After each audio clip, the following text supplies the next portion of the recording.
Welcome to part 13. I had forgotten to count. Did you lose track? I lost track, yeah. I mean, it's a long game. There are going to be a lot of numbers throughout this entire thing, so yeah.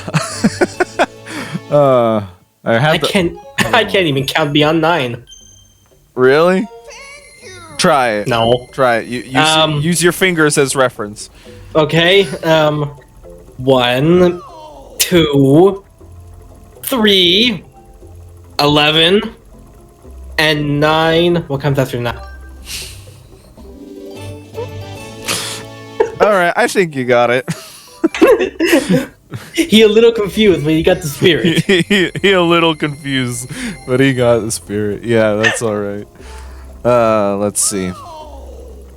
Oh! Yeah, Beetle in this game has an airship, and he's powering it via bicycle.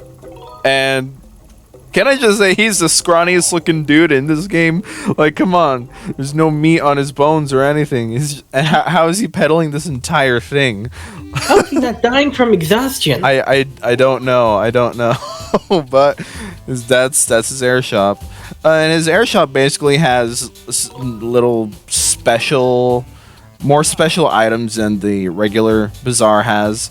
So there's that. And also, we're back in the regular bazaar now, and you can have your shield repaired by this guy in case your shield is ever busted up or anything, because there is shield durability in this game. Wow, just like Breath of the Wild. Just like Breath of the Wild. I mean, yeah, I said it earlier in this playthrough, but when you go back to play this game in a post Breath of the Wild world, you can see a lot of precursor elements that the game has that started in here. Like the shield durability, like the shield bash, like the stamina meter, and what else? Maybe that's it? I don't know. Yep. Probably. The only difference between this game and the Breath of the Wild is that the shields don't break after 5 uses. Yeah, I don't exactly know how it works in this game. I'd imagine it'd work kind of the same way. If you got hit with a more than powerful attack, then your shield would probably take more damage than what you'd think. I think that's how that works in this game, at least. I don't know, because I don't ever use the shield that much. Yeah. Speaking of item durability, I do hope for the next Zelda game, Tears of the Kingdom, that they do, refine the whole weapon system, because they break constantly in Breath of the Wild. For sure. Listen, I know in some games crafting systems can be, complete shit, but maybe, I don't know, a way to repair weapons, or maybe even, I don't know, increase an ability to where any weapon you hold increases their durability. I don't know. Or even like a weapon crafting system, like use all the iron and stuff to make all these swords, right? Exactly, yeah. Oh, yeah. That would I think I'd like that. Yeah. Cuz I think the basic philosophy is how Breath of the Wild does it. Like yes, your shields and stuff break after every 5 uses, but also there would be another shield or sword or whatever in the vicinity, 5 yards in the vicinity of you.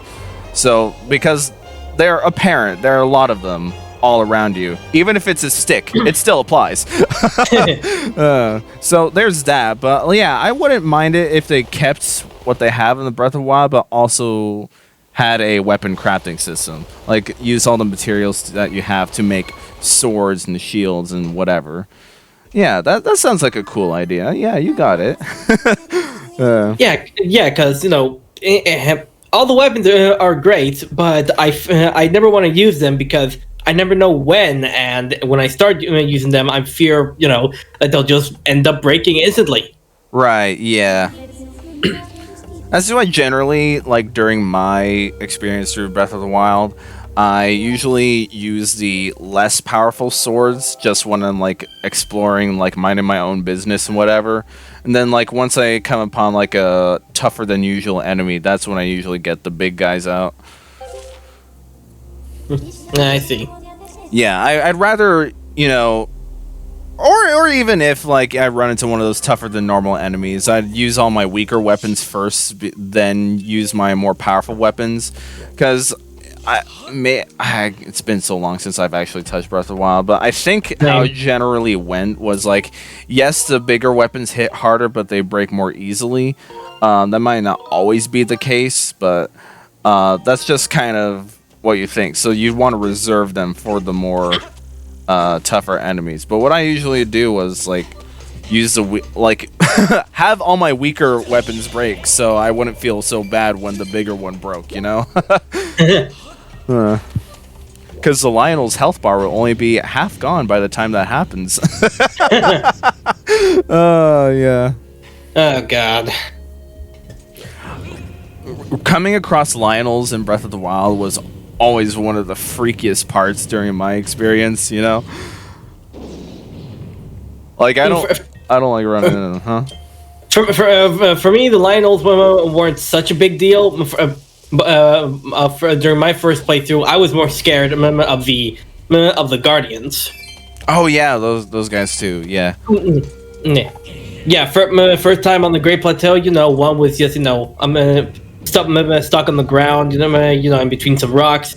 No big deal. Just make sure you don't get in its line of sight, and all good. But the moment you get out, and you see one actually walking around the field, and it sees you, and that music plays.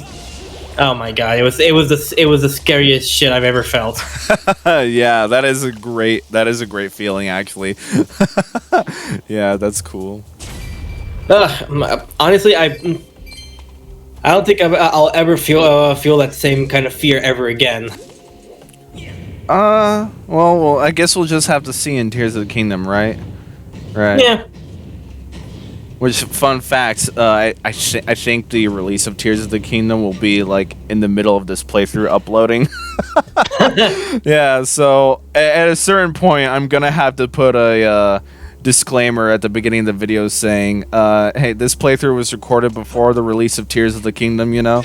So just so people won't be confused of like, why are they talking about like as if Tears of the Kingdom hasn't come out yet? But I can see the date of this episode. It just came out like yesterday, and the Tears of the Kingdom also came out yesterday. So that'll be that. I'll have to do that at some point. I don't think it's now though. I'll have to look at the calendar again. But there's that. Spoiler alert, we're actually from the future, and Link actually has a voice. He's voiced by the guy who voices CDI Link.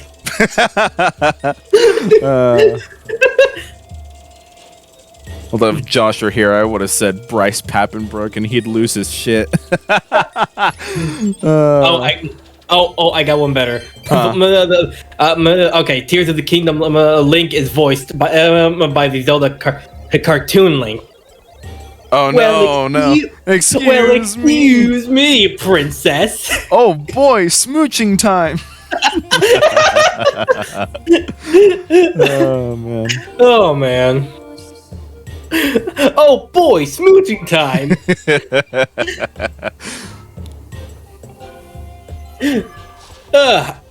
You know, this is, I guess, this is a bit of an ironic but also unironic question. If you were to put the Zelda, if you were to look at the Zelda timeline, where would you put the cartoon in? Jeez, I don't know. Those released around the time of Zelda 1 and 2, so maybe there. Yeah. Yeah. Okay. I mean, it kind of reflects that era, you know. Yeah. So it'd probably be there if I cared about the timeline in the first place. I know that's my thing, because like I don't play these games for the stories at all, because they kind of follow the same formula. So there's that. I play video games for the plot. The plot. Yes. I just found this out recently. We have a guy on here who sometimes guest stars on this channel. His name is Bryan.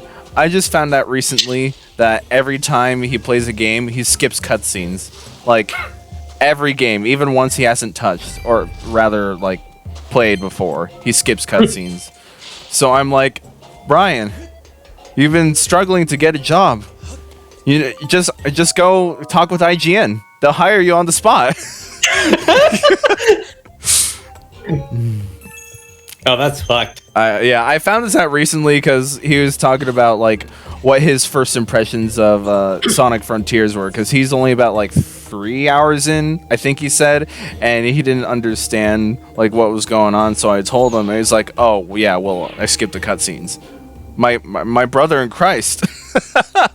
No wonder why you don't understand anything. You kept skipping the cutscenes. Hang on, this whole operation was your idea.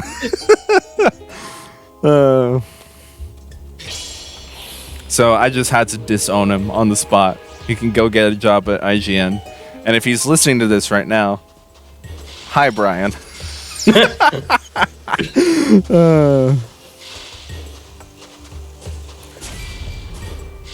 Yeah, but here we are in Lanayru Desert, the last biome that we'll really see in this game, because there's only the grassland, the lava land, and the sand land, and that's pretty much it.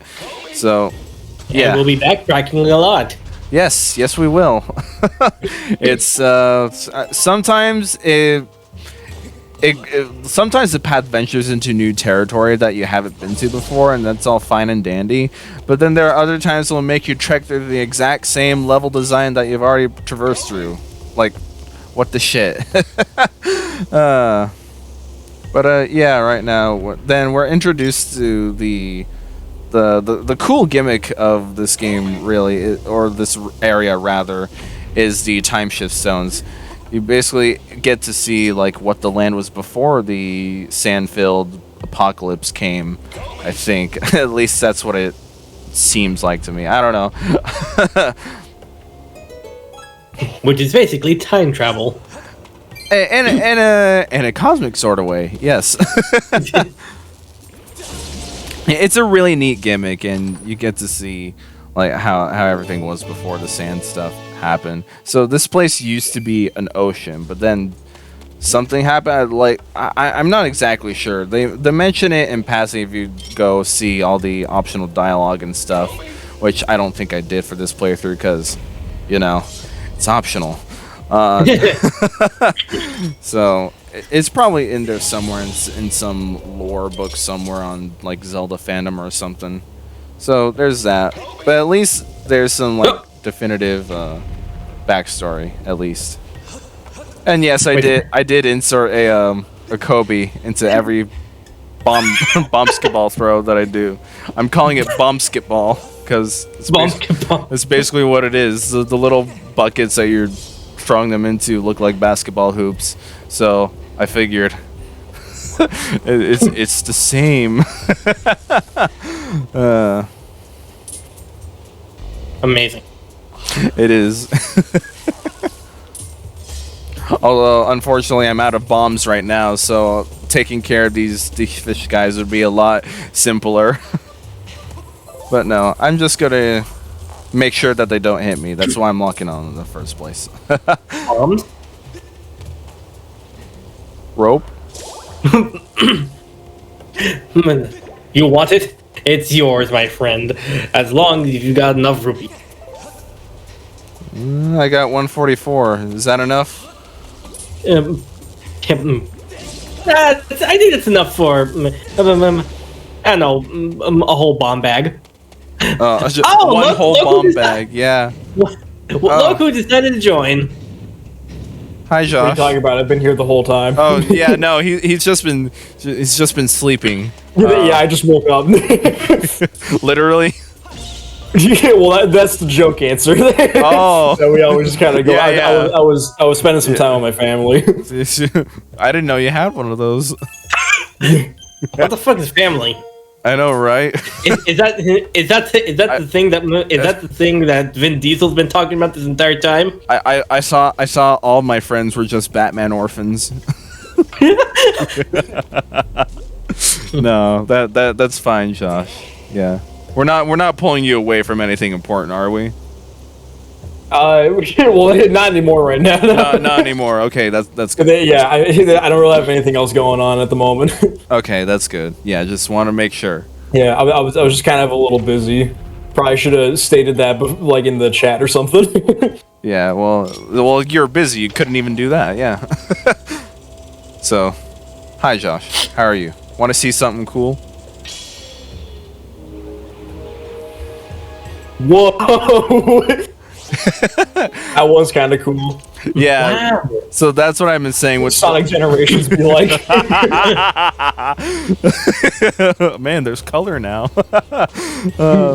Yeah, that I was saying this while you're asleep. The whole gimmick of the third biome of the game is pretty much these time shift stones, and so basically you're reverting from past and future of this place. Because apparently there's some. This used to be like a vast ocean world and stuff, but then evil forces or whatever just came and made it like a sand apocalypse and stuff. So I see. yeah, and that's basically the whole gimmick with this place. And so they do implement that into the dungeons. Don't get me wrong, we're not there yet, but at least that's something cool. And this is also like, you see that little robot there? Yeah, there's a robot in Zelda. Yeah. Remember, this is the prequel, Right. And the first game was all like medieval fantasy. Right. That's why I freaking Technology. I love it every time a prequel something always has more advanced technology than the original stuff. Yeah, it's really funny. It is really funny. Like I said, like the Metal Gears in Metal Gear Solid 5 is so much more advanced than the Metal Gears in Solid 1 and 2 and all that stuff. So that's just always funny to see. Like, why couldn't they go back to that design? Oh, they didn't write that then. Ah, gotcha. It's evolving, just backwards. It's evolving just backwards, right? I'd use like the same thing applies to the Star Wars prequels, because in the Star Wars prequels they have all these like floating cars and stuff. It's basically the sci-fi future of like New York urbanization. But then once you watch the original trilogies, that came out in the 70s and 80s, they're like, why does everything look like paper mache? It's kind of like the reflection of the times and what sci-fi production was like back then. But same thing. Although keeping it on the Star Wars topic, I have noticed, like, even with all the newer stuff and all the TV shows and whatever, like, the one thing that they do keep consistent throughout the entire timeline. I know, consistency in Star Wars. What's that? It's That's like impossible. that's impossible. It's basically the use of all like button stuff, because you think in like the future setting that Star Wars is in, they'd have like a whole bunch of touchscreen stuff and stuff like that, but no, they don't have a whole bunch of touchscreen or well, I was about to say hologram stuff. That's not true. But like they don't have any touchscreen stuff. So all the buttons that you see are all physical buttons that we have in the real world today. So that's just one little detail that I thought was cool, and I hope that they kind of remain consistent. No touchscreens in my Star Wars, please. That's where I draw the line. Like, you can ruin as many characters as you want, just don't add touchscreens. Start with characters with iPhones. About to play Flappy Bird on the monitor system.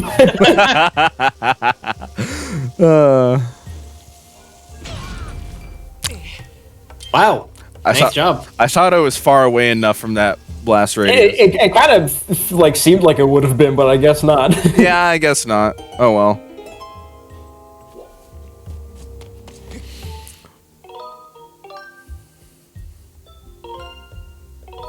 Save.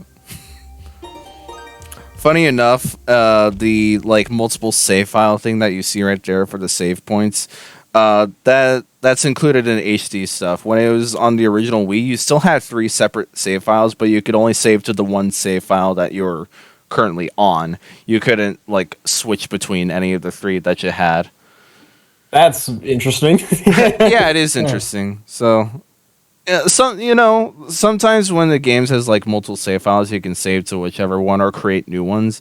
It's basically like a way to circumvent. Like, what if your save file gets corrupted? So that might happen. It's like a 1 in a million thing, but it happens. So Yeah, if it gets corrupted, you don't want to start your entire adventure all over again. Because that would suck.